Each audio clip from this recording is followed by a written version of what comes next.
Ladies and gentlemen, welcome back to the channel. Fellas, it's Sunday Night Football, which I don't make videos on often. I had an extra couple minutes this week, if you will. So when we have that, we'll make the Sunday Night Football. And also, this is probably going to be, at least on paper, one of, if not the best Sunday night matchups between the Chiefs and the Ravens. Last year, it was early in the season. It might have been like week 3, and it was a terrible matchup on Sunday or Monday Night Football. But if you are a strong supporter of the show, you know the Chiefs blew that game out, but you know Nick Boyle scored the touchdown late. We now have had 3 guest appearances. We've all picked backup tight ends. We've all actually produced in some way above expectation, which is pretty wild. Dalton Schultz to start the season off on a 6-catch game. So we're going to break right into this. So let's get into it right away. Talk about the players that I like. All the projections, ranks, ownership, the optimizer for this slate is up on Patreon. I have a couple of props already taken that I think you should grab the numbers before they move, and there's some simple and interesting ways to attack this slate that allow you to have more salary to play for all these other studs that we have. So if you would take 2 seconds and just hit that subscribe and like button while you're watching this, we can start up at the top where some guys who stand out as more of priority options for me. Now, I'll choose Lamar Jackson over Patrick Mahomes from a general standpoint, right? If you build a lineup that has more money on the table, I have Mahomes projected for 2 more points than Lamar Jackson. If we factor in the price point, they're kind of coin flips for me, but you do get a decent price discount of $800 from Patrick Mahomes to Lamar, who Lamar is still rushing elite. Just last week alone to start the season off, had 86 rushing yards. The big problem with Lamar Jackson, though, and this is going to lead to probably more rushing yards, is the fact that his offensive line after 1 week ranked number 32 overall, dealing with some injuries now. But the positives is that last week KC failed to generate any sort of pass rush, ranking 25th overall in pass rush, and then subsequently 23rd in overall coverage. And even with that bad offensive line, Lamar actually played well in general, right? I mean, he had the fumble late in overtime, which was a big obvious concern for them. Might have ended up losing them the game, but he ended up having 235 passing yards on 30 attempts. Was not accurate. So like when I say played well, he was not accurate, but he was efficient when he was completing passes for 7.8 yards per attempt. His receivers, the whole point of getting a Sammy Watkins, the whole point of hopefully when Rashad Bateman's come back, it unlocks Marquise Hollywood Brown. It unlocks Mark Andrews in the middle of the field and less attention on him, which it did not in week 1, but Sammy Watkins looked very efficient and elite as the wide receiver X on that team last week. So I'll take Lamar over Mahomes again if you are sensitive to the salary, depending on the lineup you're making. I have Lamar for 23.8 fantasy points as of right now, and Mahomes for closer to 26. Now, this is in no ranking order in terms of my yeses. It's just kind of how it filters through here. So next up, you start to get some of these pass catchers for Baltimore. Hollywood Brown is here. Sammy Watkins is here. Hollywood Brown ran 34 routes last week, and he caught all 6 of his targets for 69 yards and a touchdown. The cool thing, if you look at Hollywood Brown's shot or route chart, if you want to look at it on Next Gen Stats, which is free, or PFF if you have a subscription there to their, I believe, Elite Package or Edge, whichever one allows you to see where these players' depth of routes were going. He wasn't just running go routes. He was actually running routes that were highly convertible, crosses in the middle of the field, and that's why you see this 6 catch for 69 yards. It's not like his yards per reception was 18 to 20 plus like it normally was last year in games. Meaning that at $9,000, yes, he still has that deep shot upside, but he also has a little bit of stability and a floor to him. I mean, you saw that last week with his touchdown, and he was used 43% of the time in the slot, which is yet again showing you that they're kind of mixing and matching him. Now, the price point, it's not restrictive by any means on Hollywood Brown. I like Hollywood Brown this week, but I'm going to prefer his teammate Sammy Watkins the most. Watkins at $7,800 is my favorite wide receiver play on the Baltimore Ravens. I mean, he's the #1 receiver on this team. I think that probably changes when Rashad Bateman returns, but he is the primary option, the way that they're utilizing him in the slot on the outside, how he's the first read on a lot of these plays, and he showed that last week with a team-high 37 routes run, a team-high 7 targets overall. He caught 4 balls for 96 yards. He's just locked in as the clear #1. Used in the slot 30% of the time, out wide as the X 70% of the time. He's the first read. He's on these slant routes. He was also getting deep targets in terms of his air yards being close to the upper 90s to around 100 for a Lamar Jackson wide receiver. That's not Hollywood Brown. That's solid to see. So Watkins for me, if you also want to play the revenge narrative out there, although Watkins ended up taking a pay cut to stay with the Kansas City Chiefs for last year, so I don't know how much revenge it is as much as him wanting to just stay with a winning team. So to each their own though, but Sammy Watkins strongly in play. Now, Mark Andrews is a great bounce back candidate. I mean, Mark Andrews on the last Showdown slate, I don't remember the exact price,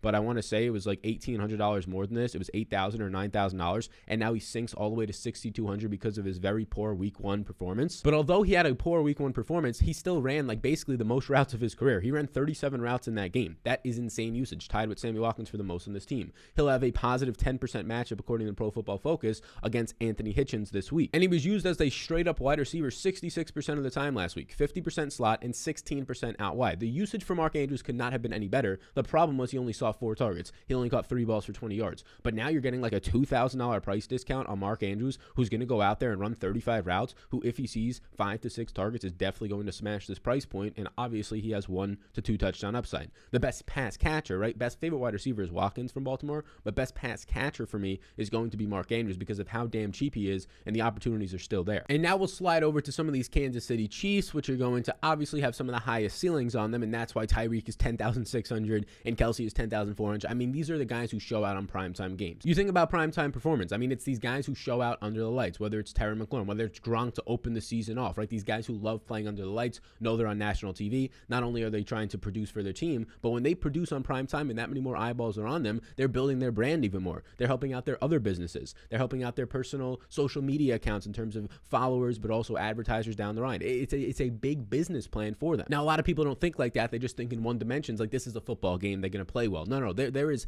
efforts and different levels of intensity when there's a night game on national TV. That's why the stars come out on Sunday night, whatever the song is for Sunday Night Football. It is more true than ever before. Rob Gronkowski does not put up 8 catches, 89 yards, and 2 touchdowns unless it's the Super Bowl, unless it's these primetime games. If you go back and look at his logs over the last 2 to 3 seasons that he's played, there is something to this. And maybe out of every single player, like DeAndre Hopkins is close to the top of the list for showing out in primetime. Obviously, he's great when it's not primetime either, but just showing up when the lights are on. But another player, maybe the number one player that this comes down to, is Tyreek Hill. I mean, Tyreek Hill has by far the highest ceiling on this slate. You saw his ceiling last week. His ceiling was absolutely insane. His 11 catch, 197 yard touchdown game for 40 plus fantasy points, used in the slot 46% of the time on a massive 15 targets, second in week 1, only behind Amari Cooper's 17 targets. He led this team in snaps, in routes run at 38. He's a monster. He has the ceiling. There's nobody on this team that can stop him. Marlon Humphreys is a great cornerback. I doubt they try and put Marlon Humphreys shadowing Tyreek Hill. Nobody one-on-one can stop Tyreek Hill in the entire NFL. I don't care who it is. It doesn't matter. Nobody has the ability to. That's why they try and usually put 2 guys over top on him. But because Travis Kelce is still elite and still fantastic, whenever you put 2 guys over the top on Tyreek Hill, you're trying to put a safety over the top there. Travis Kelce is there for the underneath easy 10 yards, easy 15 yards, easy 15 yards, and then he gets 10 yards after the catch. It is just so deadly when you have these 2 weapons. Basically, the Chiefs offense, a lot of you know that, but Tyreek Hill for me is projected out for 19.6, almost 20 fantasy points. I like Tyreek Hill right now because of his ceiling more than both Mahomes and Lamar Jackson if you're playing in GPPs. I also like Tyreek Hill more than Travis Kelce. I have Tyreek Hill for almost 2 more fantasy points than Kelce. I'm not low on Kelce by any means. You'll see that I have one of the unders on Kelce's props just because I think it's high this week, but Kelce's going to have a 55-pound advantage on Chuck Clark. It's a positive 52% matchup for Kelce this week, which is one of the highest you will ever see for a tight end, maybe on the entire season. He was number 2 only behind Tyreek last week with 35 routes. He had the 7 targets, caught 6 of them, 76 yards, and he paid off not by the yardage or the 100-yard bonus like Tyreek, but because he scored 2 touchdowns. He was using the slot an elite 43% of the time for a tight end. We know how good Travis Kelce is. I'll slightly prefer Tyreek Hill. It's going to be very hard to get Kelce and Hill in your lineups unless you can find a cheap pass catcher to put into the captain spot. We can talk about a couple of them. Maybe you get Mark Andrews in there because of how dirt cheap he is. Again, I'm shocked Mark Andrews is 6,200. Mark Andrews is priced as if he's not the number 1A, 1B on this team and the number 1 red zone option for them in the passing game, like he is. And now my final yes is the running back for the Kansas City Chiefs, and the usage you saw week 1, like the production isn't going to be there, but go buy low on him everywhere that you can. His price point is $7,400 is probably fair, maybe even like $500 too cheap. He's going to have a massive positive 36% run blocking advantage this week against the Ravens defensive line that is solid, but was not solid week 1. And he's by far the clear running back 1 on this team. Clyde Edwards-Helaire only surrendered 1 touch. That's it. Not a single target, not a single reception. 1 carry on the ground to Darrell Williams. Nothing to Jerick McKinnon. Jerick McKinnon played some snaps but didn't see any usage in this game. Clyde Edwards-Helaire was the clear number 1 running back. 14 carries, 3 targets, 3 receptions. 17 touches for Clyde Edwards-Helaire, 1 for all the other running backs on the roster. That is fantastic usage in this Chiefs offense. Now, the problem was those 17 touches only totaled 72 yards, which is like 4.2 yards per touch. You're hoping that Edwards-Helaire will be closer to 5.5 to 6 yards per touch, and then when he sees 17 touches in this offense, he's going for over 100 total yards. And I think, especially when you have a 30 implied team total for yet a second straight week, I think that is going to be showing out here. I think out of all the guys we've talked about, the best point per dollar play so far is Clyde Edwards-Helaire. I have him for over 16 fantasy points. He is my number 1 point per dollar play out of all of these players that we have currently talked about. He's not my number 1 point per dollar play in the slate, but out of all the S's that we've talked about so far. Clyde looks like a very strong play. Can you put him in the captain spot? Sure, you can. I think it's definitely viable. I usually try and put my wide receivers that have more upside there, one that we'll talk about shortly, but Clyde is definitely captain viable. And now before we continue, I want to let you know about some of the props that I have taken. This is a $100 bet in here. If it hits, it's a 3 flex. It's not a parlay. Yeah, you just have to get 2 out of 3 right, but if you get all 3 right, you obviously win more money. But that's why I like PrizePicks. You don't have to parlay everything together. So I have Kelce under 7.5 receptions. I love Travis Kelce, but I'm just taking the under 7.5 7.5 receptions. If Kelsey balls out and has an 8 to 10 reception game, that's completely fine. I have Kelsey projected for 6.7 receptions today, and that is a clear under for me at this point. 7.5. He had 6 last week. He will probably have to see 10 to 12 targets for this to pay off. That's obviously possible, but we're trying to take the under here. I think the juice and the better bet here is on the under 7.5 receptions. But Hollywood Brown, I'm taking over 49.5 receiving yards. I have Hollywood Brown pushing closer to about 64 receiving yards, so this is a massive over for me. I would encourage you to as well take it if you would like to. And then the third one is Clyde Edwards-Helaire, who we just talked about, over 17.5 receiving yards. I have Clyde Edwards-Helaire in the 20s for his receiving yards, so I take those three together for $100. If all three hit, we're winning like $250. If 2 out of the 3 hit, we're getting some money back. So you can use the code SAL and you can tail this bet. There's a free bet up to $100 if you use the code SAL. It is a limited time offer. Let me reiterate that. You get a free bet matched up to $100 on your first bet if you use the code SAL when you deposit. You can take those 3 props. You can go back and pause the screen if you need to. There's a bunch of other props for the Sunday and the Monday night game, so you can check those all out. We'll discuss it in the Discord some more. And if you want to win the dollar Wooskies, there you go. The community is up $47,000 as of this recording in the month of September. Not me, but me and the community that has signed up with that code. We are cleaning them out right now. We're taking advantage of the early props. I'm getting this prop on Saturday morning as I record this. Hopefully the time that you're seeing this, you get those props immediately before they change. If they change some, it's not a big deal. If they change a lot, then put it in the comment section and see what we can do about it. So now let's get into the rest of these plays. Now the running backs for Baltimore, here's the great thing about it. They have amazing matchups, but nobody knows what the hell to do with these running backs. On 3 days notice last week, Latavius Murray played. He saw 10 attempts. He looked terrible on the ground, 28 yards, found the end zone, but they trusted him more down the stretch. They gave him the rock in the fourth quarter and overtime, and even a large part of the third quarter over Tyshawn Williams, who had the 35-yard touchdown, who was actually looking good. But there was like one play where he kind of fumbled the ball out of bounds. I don't know if they cared about that, but also Latavius Murray, just a veteran for ball security reasons in a close game to start the year off, trying to get the W. I don't really know why they went away from Tyshawn. He was by far the better explosive back, gave them more versatility in the passing game with 3 catches on 4 targets. But they decided to go to Latavius Murray. He ran 7 routes. He saw no targets. They just trusted him more. But at $5,200 here, you know it's a 2-headed backfield by committee. Devonta Freeman is now in this backfield. He's active. He's probably going to be in play. You have Lamar Jackson running for 86 yards in this backfield last week. Le'Veon Bell is still in the practice squad. Who knows what happens by the time that this recording is out, and also by the time the actives come out, if he's going to be 4 running backs active. I don't think so, but we might see that. So although I have Latavius Murray here as an X, I really don't have much interest. Like, there's going to be at least 4 guys running the ball when you factor in Lamar in this backfield. Latavius Murray is 32 with bad knees, just cut by the Saints because he's inefficient, and you saw that last week for less than 3 yards per carry. He's not going to be involved much as a pass catcher, as Tyshawn Williams and Devonta Freeman are better pass catchers than him. He might be their goal line back, which if that's the case, there's 2 touchdown upside for Murray here. Even if he gets 8 carries, 25 yards, and 2 touchdowns, it might put him in play in the slate of 5,200. It probably would. So that's kind of the upside for Murray if he can get 2 touchdowns. Otherwise, not really there. The kickers have to be in play, in my opinion. We can cover both Justin Tucker and Buckner right now. It's a high total game. I mean, this is a total game where one team's projected for 30 points and the other team 26. So both kickers are firmly in play, especially if you can't find value at the other positions. The problem is on this slate, we have like 3 to 4 wide receiver values that are right around the kickers' price points. So although these kickers do project out for me for like 9 to 10 points, which is a lot, there's about 2 to 3 wide receivers down here who can easily score 9 to 10 points and have ceilings, honestly, in the 20s. So it does look like a good slate to maybe play. If you're playing cash, definitely one kicker, but if you're playing in larger field GPPs, any slate really, one kicker here looks like a good idea in a lot of your lineups.